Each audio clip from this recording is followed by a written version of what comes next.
عزیزان گرامی وقار، بس میں خلاصہ کلام میں صرف اتنا عرض کرنا چاہوں گا کہ دین جو تم تک پہنچا ہے، اس چیز پر آج خاص توجہ کے ساتھ میں عرض کرنا چاہتا ہوں۔ یہ بڑی مشقتوں کے ساتھ تم تک پہنچا ہوا ہے، یہ نہیں کہ پھولوں کی سیج پر سج کر تمہارے گھر میں آ گیا۔ بہت مشقتیں اٹھائی گئی ہیں اس کے پیچھے، دین تمہارے گھروں تک جو پہنچا ہے، یہ اذانیں جو سلامت ہیں، یہ جو نمازوں کی روحانیت اور یہ جو نورانیت باقی ہے، اس پر بزرگوں کی قربانیاں ہیں، بہت ساری قربانیاں ہیں۔ اس دین کے اس اصل چہرے کو باقی رکھنا آج ہر جوان کی ذمہ داری ہے۔ تم کیا سمجھتے ہو یہاں مائک پر بیٹھے ہوئے مولانا صاحب ان کی ذمہ داری ہے اسلام کی تبلیغ کرنا؟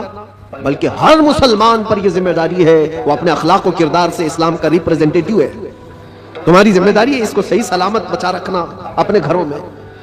دوسرے کیا کیا کر رہے ہیں اس کی طرف ابھی چھوڑ دو، کیڑے ویسے ہی مر جائیں گے۔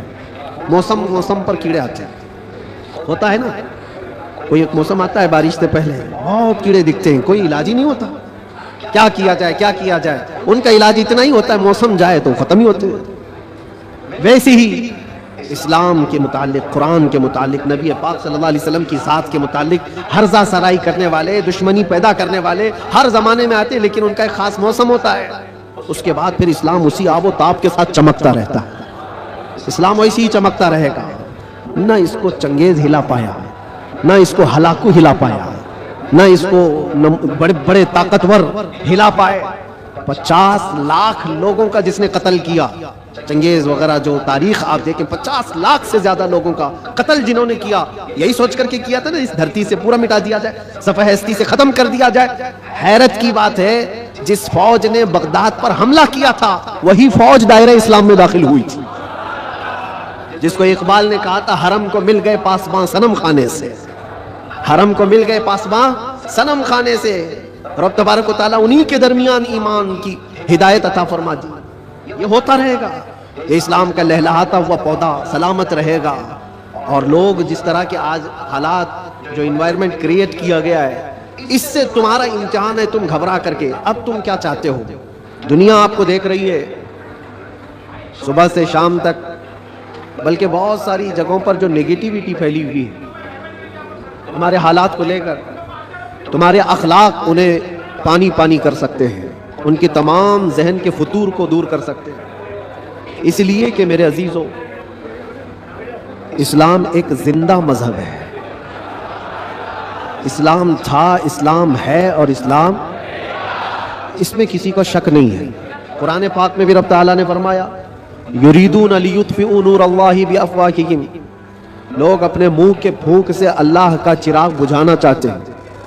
وَيَأْبَى اللَّهُ إِلَّا أَن يُتِمَّ نُورَهُ، اور اللہ تبارک و تعالیٰ اس چیز کو ہونے نہیں دے گا، وہ اپنے نور کو مکمل کر کے رہے گا۔ دوسری آیت میں رب تعالیٰ فرماتا ہے وَاللَّهُ مُتِمُّ نُورِهِ وَلَوْ كَرِهَ الْكَافِرُونَ، اللہ تعالیٰ اپنے اس نور کو، نور کس کو کہا گیا ہے؟ اسلام بھی نور ہے، قرآن بھی نور ہے، اور حضور کی ذات بھی نور ہے۔ اور اس نور کو رب تبارک و تعالیٰ صبح قیامت تک قائم رکھے گا۔ وَلَوْ كَرِهَ الْكَافِرُونَ، کافروں کو اگرچہ یہ بات اچھی نہ لگتی ہو، کسی کو اچھی لگے نہ لگے، لیکن رب تعالیٰ اس کو زندہ رکھے گا۔ پوری ہسٹری اگر آپ اٹھا کر دیکھیں تو اسلام پر کبھی ایسا وقت نہیں آیا کہ پورے صفحہ ہستی سے اسلام ختم ہو گیا ہو، پورا کا پورا مٹ گیا ہو، اور اس کے بعد پھر دوبارہ اس کو زندہ کیا گیا ہو، ایسا کبھی نہیں ہوا۔ ہاں، کربلا ضرور ہوا ہے، بدر و حنین بھی ہوئے ہیں، احد و خندق بھی ہوئے ہیں، چنگیز اور تتاریوں نے قتل عام بھی کیا ہے، تاریخ میں خون بہت کیا گیا ہے، لیکن کبھی ایسی چیز نہیں بتا سکتے کہ پورا کا پورا اسلام دھرتی سے مٹا دیا گیا، ختم کر دیا گیا۔ امپاسبل ہے، ہوگا بھی نہیں، اور اب بھی نہیں ہوگا۔ تو پھر آپ سب کو ڈر کر جینے کی ضرورت کیا ہے؟ جب اللہ نے قرآن میں یہ وعدہ فرمایا کہ صبح قیامت تک اس کو روشن رکھے گا، تو نہیں مرو گے میرے عزیز۔ اکا دکا جو قربانیاں ہوں گی وہ کربلا والوں کے صدقے قبول کر لی جائیں گی۔ قربانیاں جو ہوں گی، جو آج پیش کی جا رہی ہیں، لیکن اسلام تھا اور اسلام ہے، اسلام رہے گا۔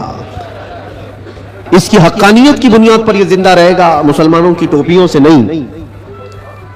تمہارے چلت پھرت کی وجہ سے اسلام زندہ رہے گا ایسی گارنٹی نہیں ہے۔ اسلام حق مذہب ہے، وہ اپنی حقانیت کی بنیاد پر زندہ رہے گا۔ قرآن اللہ کا کلام ہے، اس کی حقانیت کی بنیاد پر وہ زندہ رہے گا۔ یہ تو ہمارا اور تمہارا امتحان ہے کہ ہم اس پر کتنے عمل کرتے ہیں، ہم اس پر کتنے کاربند رہتے ہیں، ہم اس پر کتنا یقین کرتے ہیں۔ آپ سے میں پوچھتا ہوں، کیا اسلام کے لیے جتنے سیریس ہو آپ، جتنی محبت کرتے ہو، دل و جان سے چاہتے ہو، تو کیا اسلام کے لیے آپ حقیقت میں سیریس ہو، حقیقت میں محبت کرتے ہو؟ اگر حقیقت میں محبت کرتے ہو تو کیا اسلام کو اپنے گھر میں بھی پسند کرتے ہو؟ آپ تو بولیں گے کہ ہاں اسلام کو میں گھر میں پسند کرتا ہوں۔ اپنی ذات پہ اسلام کو پسند کرتے ہو؟ سب سے بڑی بات ہے، یہ ذمہ داری کی بات ہے کہ جس چیز سے آپ محبت کرتے ہو وہ چیز آپ کے گھر میں ہونا چاہیے۔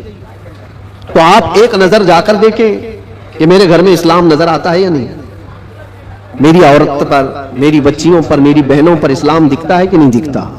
یہ تمہاری ذمہ داری ہے۔ سڑکوں پر اسلام زندہ باد کے نعرے لگانا اور گھروں سے اسلام کو دور کرنا یہ ناانصافی ہے۔ یہ ہم اسلام کے ساتھ ناانصافی کر رہے ہیں۔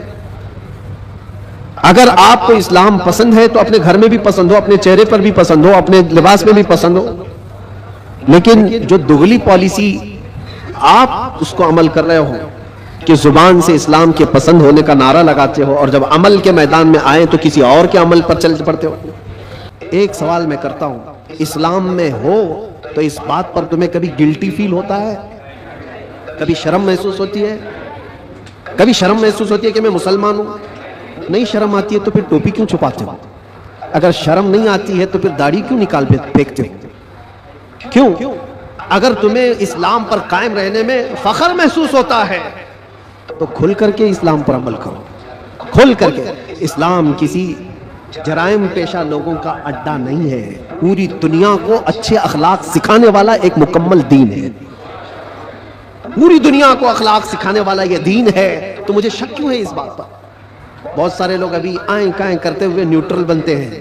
میں دیکھ رہا ہوں جب کبھی کوئی سوال آ جائے تو کچھ دانشور بن کر کے بیٹھتے ہیں اور پھر ایک نیوٹرل باتیں، ایک سیکولر باتیں کرتے ہوئے وہ یہ محسوس کرانے کی کوشش کرتے ہیں کہ ہم یہ نہیں سمجھتے، اسلام میں یہ چیز نہیں ہے، وہ چیز نہیں ہے، یہ بزرگ اسلام میں نہیں، وہ بزرگ اسلام میں نہیں، صرف اس لیے وہ کر رہے ہیں کہ دوسروں کو کچھ خوش کریں۔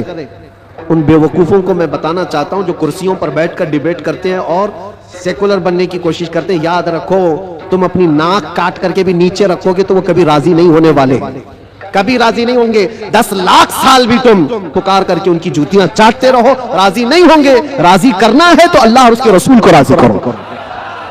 ہم جس کے لیے دنیا میں آئے ہیں، ہم جس کے لیے دنیا میں آئے ہیں، ہمیں اللہ تبارک و تعالیٰ نے حکم کیا فرمایا؟ وَمَا أُمِرُوا إِلَّا لِيَعْبُدُوا اللَّهَ مُخْلِصِينَ لَهُ الدِّينَ۔ لوگوں کو یہ حکم نہیں دیا گیا مگر صرف اتنا کہ عبادت کریں تو صرف اللہ کی رضا کے لیے، لوگوں کو دکھانے کے لیے نہیں۔ وہ کبھی دنیا راضی نہیں ہوگی، یار ایک بات یاد رکھیں، کبھی راضی نہیں ہوگی۔ تم چاہے جس طرح کے بھی بن جاؤ، دنیا تم سے راضی نہیں ہوگی۔ ہم بچپن میں ایک چیز پڑھتے تھے